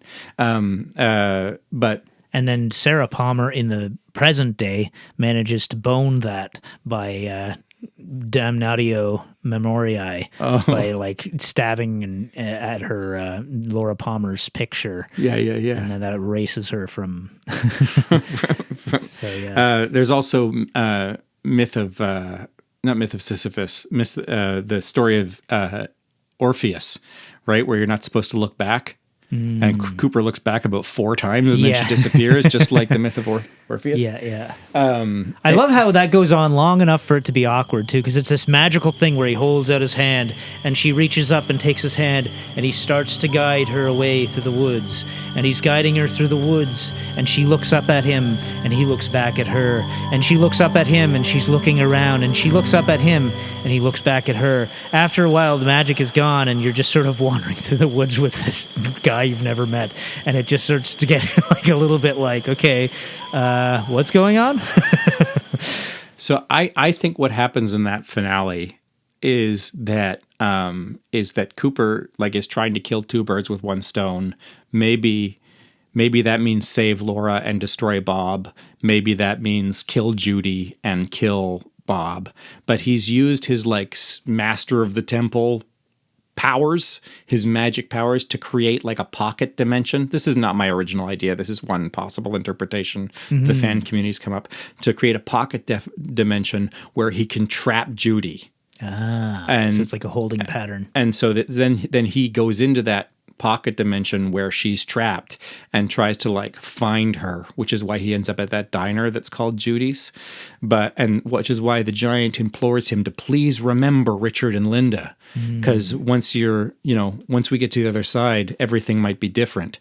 First person to forget is Diane. She forgets who she is. She runs away. He forgets. Fans think that this is a sex magic ritual. That they're trying to conjure Judy the same way Sam and Tracy conjured Judy in episode 1, which didn't end well for them either. Yeah. But Cooper is distracted again. He has goals. Instead of being a master of the temple, he's trying to do the things he used to do before, like save Laura Palmer. And so he goes to her house, and she has murdered Bob. He's his head's blown off. He's on the couch, and he tries to take her home instead of trying to find Judy. And Judy finds them and destroys the pocket dimension, killing them both. And David Lynch had some idea about what a 4th season of Twin Peaks would look like, and it would be about Carrie Page. Okay. But I like the idea that we have a lister in this situation where it's a Roboros. I'll leave that for anyone who knows the reference. But yeah, that's interesting. This idea of a holding pattern and everything. But so like Twin Peaks is a tragedy. Cooper has to fail otherwise it's not a tragedy. And he has to fail because of a tragic flaw, his obsession with saving the girl. Yeah. And so like that's why it has to end the way it does. And I think it's so fucking cool. Yeah, this has been kind of fun actually exploring all this, and it definitely is fun to riff off of like these different ideas, because it does allow for a lot of these things to kind of provide fruit. There's there's one kind of more thread that I wanted to pull that now I've forgotten what it is. Good. All right. Well, thank you for joining us. But if you had anything else you wanted to say about it, kind of about the kids, I don't know who they are, but I think the frog has to be Bob. And you're talking about the kids in episode 8, yeah, or 56, I guess it is, yeah, 56, which is 11 years after 45. So so the my it's number 11 is years 11 after, is, and 5 plus 6 is 11, and okay. My number is 11 as all their numbers who are of us, anyway, but what happens is. He says, "May I kiss you?" And she says, "I don't know." And then he kisses her anyway. And she makes this face like she has really mixed feelings about it. And then he goes away and she decides that she's had her first kiss and that she's just going to be happy. Mm-hmm. And then that night, Bob climbs into her mouth. And this is a perfectly lovely romantic scene, juvenile sex is complicated and you're both just figuring it out, and they really seem to like each other. She's happy he's not going with, by the way, Mary anymore, so more Marys. But it is as light and sweet and like Disney Hallmark as the moment is. It's a situation where consent is ambiguous, and that's where Bob plants his seed. Mm-hmm. So so she'll be under the mistaken apprehension that by kissing you can get pregnant. Yeah, sure. But it is sort of like the SA thing is sort of Bob's whole MO, and so that's how part of how he finds a way in at that moment. Interesting. And Pearl Lakes is far away. That can't be Leland, but it's close enough that over the course of 4 or 5 years, the Bob spirit could migrate up there and meet Leland. So Pearl Lakes is a conservation area in Colorado somewhere. Yeah, it's I don't know if it's anywhere near Moses Lake. I don't know. Yeah. But well, Rusty wanted to get out of, because he's just staying there with his uncle anyway, but until the band could make it to LA. But never would come to pass, unfortunately. You've seen a lot of films I haven't seen, I'm learning. No, this is Twin Peaks I'm talking about. Yeah, this is canon. Oh, is this the drunk guy who gets murdered by Wyndham Earle? Yeah. I see. Where's the brew? I thought you said there would be brews. Anyway, how are you feeling? Anything else you want to say about all this by way of contradicting anything in my interpretation, or anything else that struck you as Kabbalistically interesting while you were doing your second watch, whether it's related to this or not? No, I think we've managed to cover everything that I really wanted to. I feel like we could talk about it at quite a bit of length, and we already have. Mm-hmm. So I kind of feel like, no, this is a good place maybe to leave it off, unless you had any other thing you wanted to jump in on or anything like that. I did really appreciate, getting to see a lot of David Lynch collaborators from over the years and that sort of thing, but that's not really a Kabbalistic thing. No, that's true. What the fuck happened to Audrey Horne?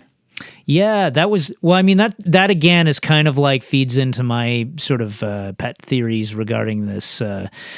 She's basically bitching at her husband about how she wants to go find Billy, who she's apparently been banging, and is open about that with her husband. Mm-hmm. And it kind of seems to be, I think you were talking about this, that it's like, that seems to be almost like on the nose, expressing the tension between the actress Morris and David Lynch. Oh yeah. That's that. And am I gonna have to end your story too? Like write you out the same way I wrote out Harry. Yeah. Well, Harry. They kind of wrote him in a side, sort of like, oh yeah, he's very sick. We're all rooting for him. I think they wrote him out because he was sick or maybe dead. I thought they had some kind of negotiation problems with him, but then again, it's like who knows? Yeah, they had this negotiation problems with the Arm, the guy who plays the Arm. Who really? I think his real name is Mike. That I'm surprised he was still around because there's so many people who've passed away. He was underpaid for the first series of Twin Peaks. I see. And so he wanted if he was going to be in season 3, he wanted his contract to be more robust, not only for being underpaid the first time, but also because he felt that he was a significant trademark and that they couldn't do the show without him. My face is really important, and so they negotiated back and forth, and eventually we'll pay you for 2 arms.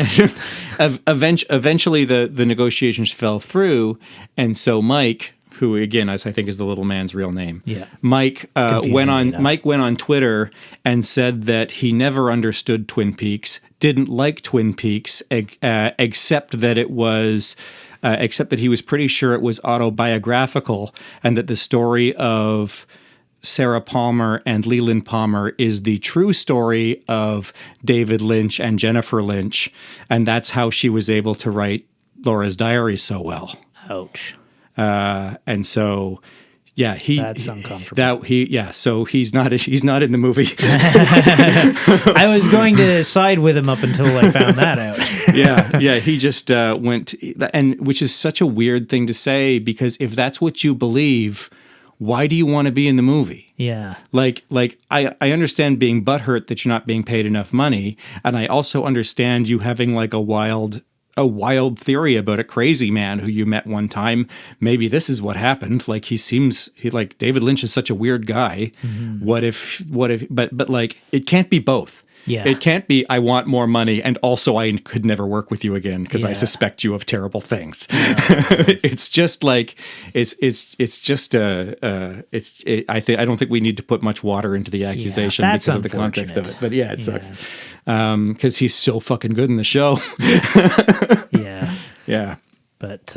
But yeah, I mean, as far as the Audrey Horne thing goes, that did seem like one of those meta kind of commentary things. Mm-hmm. And because they apparently, the actress, I forget her name now, but is it Sherilyn Fenn that plays that one, or is it, I get them mixed up too. Yeah. I think so. But yeah, they basically she was... I think there was she had some contention about the way in which her character would be used in the show. I think you were saying that maybe she was originally supposed to be... She was supposed to be the wealthy woman who was beat up by Richard. Yeah. And she thought that her character... maybe that even if that happened to her character, I think she'd wanted more than one scene. She didn't want Audrey to be in such a horrible condition. Yeah, and she wanted to find Billy, and coincidentally, her love interest from the second series was Billy Zane. So it's like that seems like it's alluding to that maybe she was trying to convince David to rewrite, bring Billy back and that sort of thing. You were saying, I'm pretty sure. Garland Briggs is a magus by the time of the return, or at least a floating head drifting through space on the way to becoming a magus. Yeah. And we see him.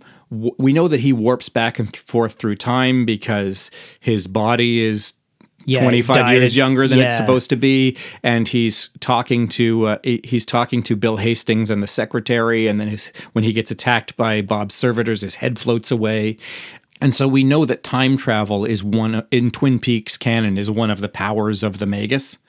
And so maybe Cooper is already a master of the temple, like you're saying, by the beginning of the return. Mm-hmm. Either he crosses the abyss in the finale of season 2, or sometime in the last 25 years, he's been able to realize that attainment, because Dougie Jones is already ruling the world by doing nothing. He's shown as meditative, internal, perfect, but then sort of gardening, right? Like plucking the weeds and watering the flowers just by keeping silent, in the way that a master of the temple is supposed to. And then in the climactic moments when Bob is killed, he acquires this power of time travel that Major Briggs had. So maybe this is the story of Mr. C trying to cross the abyss, but Cooper proper becoming a magus rather than a master of the temple. Yeah, there's also the idea, because like the master of the temple isn't simply it happens and then you're there. It's like a process involved there as well, it seems like. So, and again, here we can say that we're kind of speculating to one degree or another based on the materials, but there's an idea that the master of the temple becomes a little pile of dust in the city of the pyramids, but there is a star cast out into, Crowley theorized, one of the heavens, but it seems like his star was cast out into Chesed, Jupiter, to shine light into the world. And he theorized that it could be one of the other Sephiroth as well, because Frater Akkad seemed to be have his star cast out into Malkuth.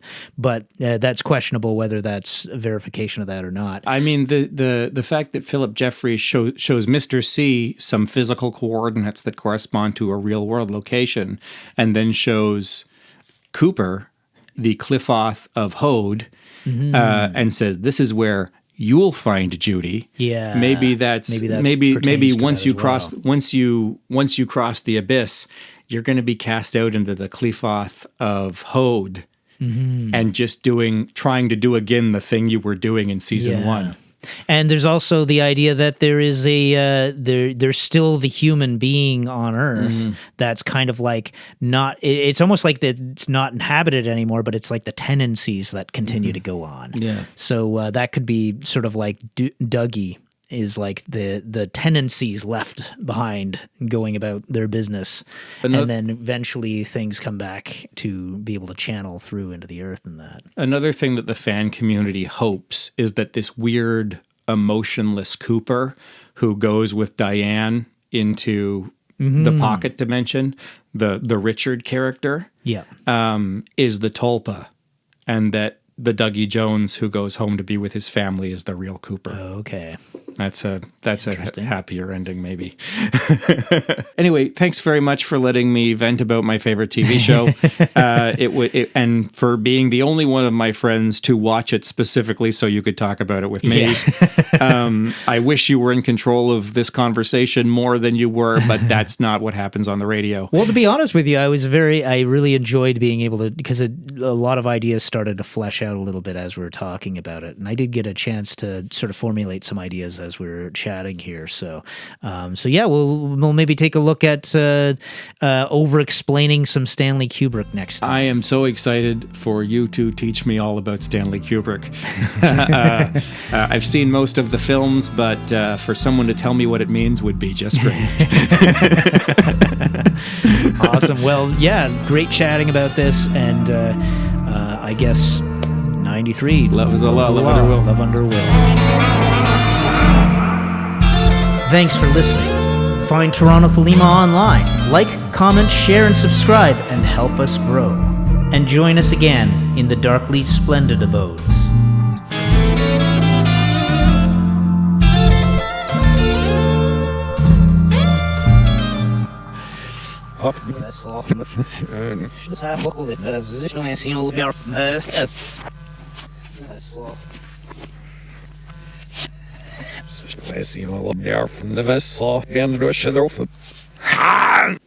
Peace out.